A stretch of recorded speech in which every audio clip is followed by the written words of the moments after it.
Hi everyone, it's Andrew here again with another The Week on Stitch.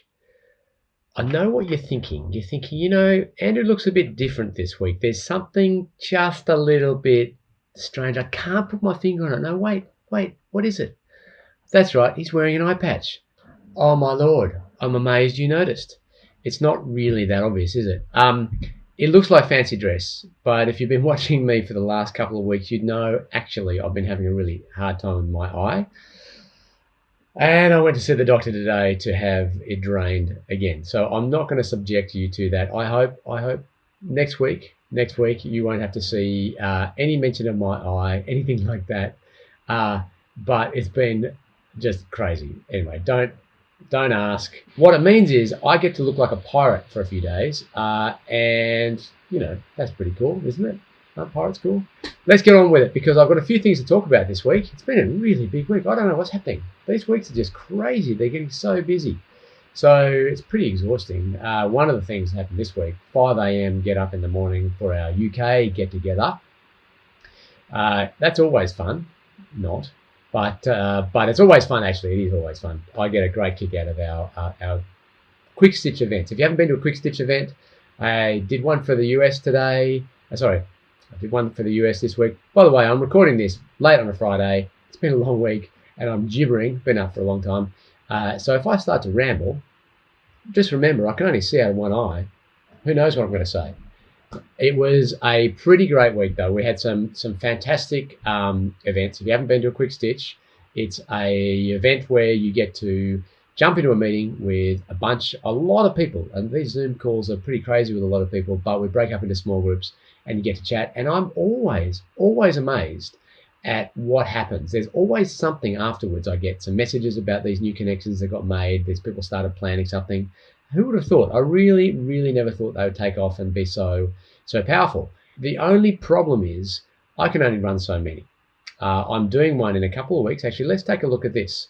We have a couple of events coming up and we're doing these as global events. There's a new thing for Stitch. So you can actually create an event that's completely worldwide. And then if it's in someone's time zone, they can show up. So we had one of our groups that's been running for quite some time has been the Widows and Widowers group. Because, a lot of people who join Stitch have gone through grief of some kind. And some of them are going through it right now. Some of them have recently lost someone or, they're still struggling to get over it. Anyway, we're going to be doing the same thing for our Widows and Widowers group. So if you are in that category and you would like to join, we've got a couple of events. They kind of overlap the globe. There's one that's in a time zone that'll kind of suit Australia and New Zealand and the US and Canada and kind of everywhere in between. And there's another one that's the other side of the world. So Australia, all the way across the western part of Australia, through Asia, Europe, the UK. And we're just going to run them like the Quick Stitches, but instead of being a focus on having a fun time, I mean, we can still have a fun time, but it's actually more about talking about how we're feeling, reflecting on some of the challenges that we find and getting some support for people who've gone through that sort of thing before. So the reason I'm bringing it up is, number one, it would be great if you could come along if that's something for you. It's great to have a mix of people who maybe have gone through it and also who can then help the people who are going through it themselves. But also this idea of having these virtual events as a way to connect people, maybe even smaller groups, there's so many applications for that. So if you're interested in running one of those things, I had a call today with a member from Phoenix who's going to be running some games nights for people right across the country. And one of the challenges with virtual events is you can only get so many people into an event. However, for these big ones, it's been really cool to see that you can get a lot of people, break them up into smaller groups, still have a fantastic time, and you get to reach lots and lots of people. So if you'd like to do something like that, please let us know. All right, what else happened this week? That's right. We were still dealing with the hacker attack all weekend. I mentioned it in my update, and I don't know if you know. If you're in Australia, you probably know there's been this massive announcement about hacker attacks on Australian institutions and governments, and we're thinking, I wonder, is that us? Is that us? We're not really an Australian organisation. We're for everybody, and we've got, as you know, we're driven by members and volunteers right around the world. But we're not alone. So rest assured, one of the great things about Stitch is we, from day one, decided that we didn't want to ever be exposed to hackers. So we don't keep a lot of information about people from a start. As you know, one of the things about Stitch is you never tell us your last name. So a lot of things like that actually are built into the system from the beginning. However, it has been a real drag on our productivity, and oh, my iPad is sneaking up. It's very annoying. Real great drain our productivity. However, after that stopped and we had to do a bunch of work to kind of react to the hackers, we've had some really, really cool things this week. Kicked off the week with a group event for our African American members. Now, I want to talk about this a little bit, so just bear with me if you're not African American. It doesn't matter if you're not. In fact, I got this message. Check this out. I'm going to read this to you. Do we have to divide everyone into racial groups? Will we have a Caucasian discussion as well? Because if this is the way we're going, whites should have a discussion group too. Now, I should mention this comment didn't come from a full Stitch member. You know, we have just members of the public, and you get a lot of haters. We get all sorts of people, and if they break the Stitch guidelines and the rules, they get expelled. We're pretty clear on this sort of thing.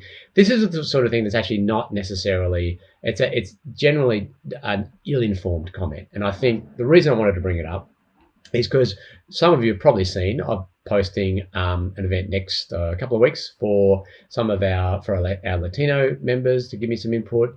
I'll probably do the same thing. I've had some input from Asian Americans. There's a whole lot of things. The point is, there is diversity in the community. I've spent thousands and thousands and thousands of hours talking to members.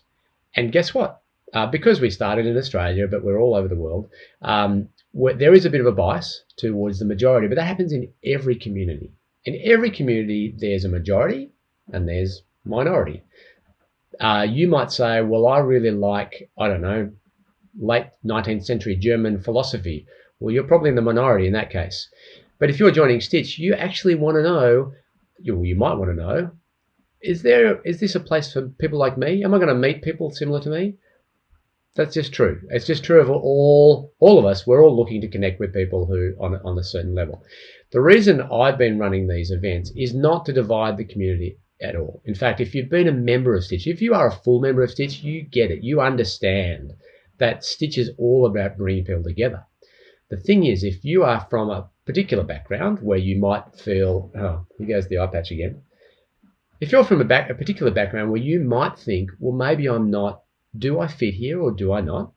How do I let people know? How do I know whether they're going to accept me or not? Then you have extra things to worry about. And this is not about ethnicity. This is not about politics. This is about human nature. We are a community to welcome everybody. Our mission is to connect people. Not everybody needs to get on with everybody, but everybody needs to have the opportunity to find someone they want to connect with. I've had similar conversations to some of our blind members. Because if you're blind, you have a bunch of concerns about joining a community where you're not sure. When do you let people know that you might be blind? Because online, they might be wanting to take advantage of you. When do you show trust? Things like that. We are focused on understanding our members. And our members are hugely diverse in so many ways. And we know that if we can understand their experience of joining something that starts online and then turns into a real world community, we can help everybody feel welcome. And when I have one of these events, I'm not setting them up as an exclusive thing. Oh, there's going to be this group over here and this group over there. Now that happens automatically, but it happens more around interests. You might be interested to know that the African American group that it was an input giving session. I was just after input.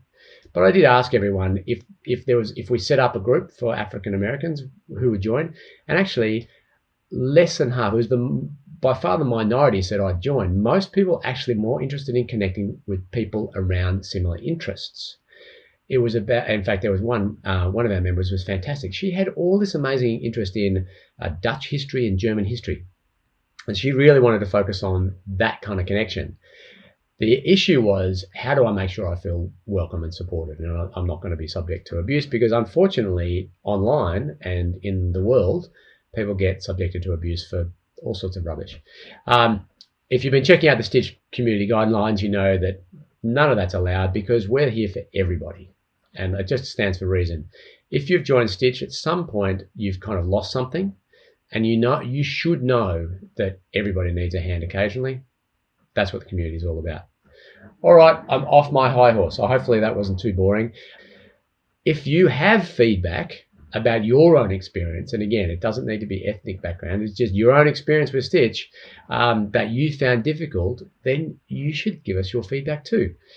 We have a lot of work that we put into thinking about how can we make it easier make it easier for someone to come along to their first event.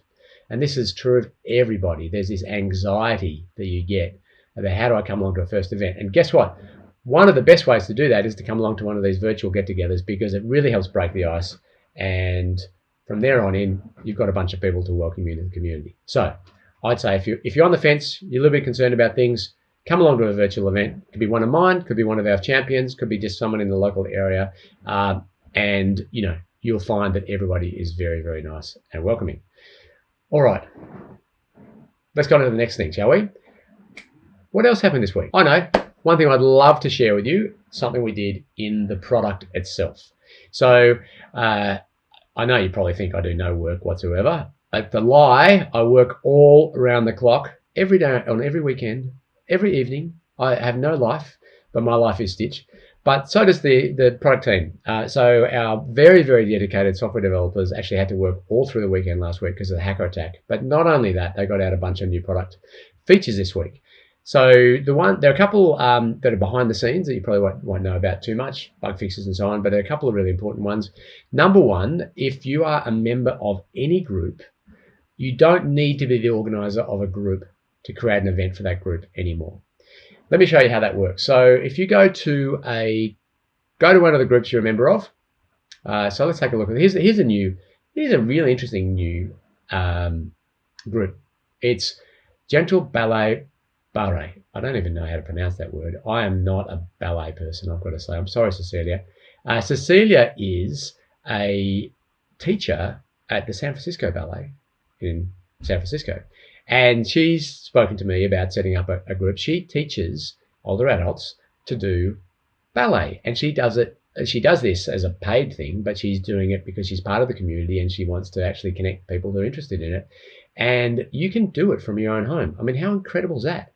I almost want to do it, except I'm still focused on what I'm trying to learn to do handstands. I'll show you that on a video one of these days. But it sounds pretty cool, huh? So anyway, if you're a member of this group, and the group doesn't actually have many members yet because it only just got published and we haven't notified anybody yet. But if you're a member of the group, you can go to the activities page and you can add a new activity. Now, don't do it for Cecilia's group because she's going to be creating a bunch of her classes. But, it could be any group. If you're a member of the local, what should we say, the East Valley and Friends and Neighbors in Chandler, Arizona with Debbie. And there's been a bunch of activities that this group has done. I know they've got 50 people in the group. They've had so many activities and it's been driven by mainly Debbie, but now anybody in this group can suggest something they would like to do. Too easy. So give it a try. The other thing that that the team rolled out this week is the ability to create duplicate events. So if you're running, and you'll see with Cecilia when she does her ballet events, if you're running a series of events and you want to do one this week, one next week, one the week after, whatever it is, you can lock them into Stitch very easily. You just duplicate the event and throw it up there and it'll be published as a new event. Very easy. If you're the organizer, you just go to the event. Actually, I'll have to go to one of mine. Here's one upcoming this is a Latino event. You go to the settings tab and you just hit duplicate. And that will duplicate the event. It'll take you through all of the steps to create it again. You can modify the details if you want. You can see here, this is a virtual activity, away I go. So you get to choose everything again, but it will, if you're choosing the same details as you had previously, it'll copy them, like the title, the description, that sort of thing. Fantastic. All right, let's get on with it. I do have to have one big shout out. If you are a man, and you are an American man living in America, if you're one of our American members and you've been a Stitch member for a while now and you've formed some close connections, it could be a romantic relationship on Stitch, It could be a really close friend or one or more close friendships. We want to hear from you. So we've been approached by the NBC Today Show. Pretty exciting. NBC Today Show to do a piece on Stitch, and they're really interested in a story from some of our members about how they've formed connections, and they would like to get a mix of genders. We've got a few people lined up already, but we would really like to hear from some of our male members, male American members, about the relationships that you've built through Stitch and sustainable friendships and companionships. And it's up to you. It doesn't matter whether it's been through the forums, through one-on-one discussions, whatever. We would like to tell that story. The only constraint is it needs to be in America. And of course, I don't know all of our members personally. Often if our members form romantic relationships, they don't tell me about it. I find out about it later. But I'm actually more interested in the friendships that have been developed over time. So yeah, reach out, let us know. And we can't, it should be obvious to all of you, if we can get some coverage on NBC, the community grows enormously, it raises the profile, and that's great for all of you guys, so for all of our members. The more people who join, the better it is for everybody. It's just one of those things where we'll win. And I think that's it. I feel like I haven't drawn breath. I'm exhausted. Maybe I need to slow down when I do these presentations. Do you think so? I don't know. Send me some messages. Let me know. You can always message. As you know, I get thousands. Do you know how many messages I get each week? Each day from members around the world. It's unbelievable. It's lucky I like people. I actually like getting these messages. I particularly like getting messages from people who said, I'm going to get involved now. So until next week, I'm going to just kick back and put my feet up. And actually, I've got to now spend most of the evening editing this thing so I can put it onto YouTube.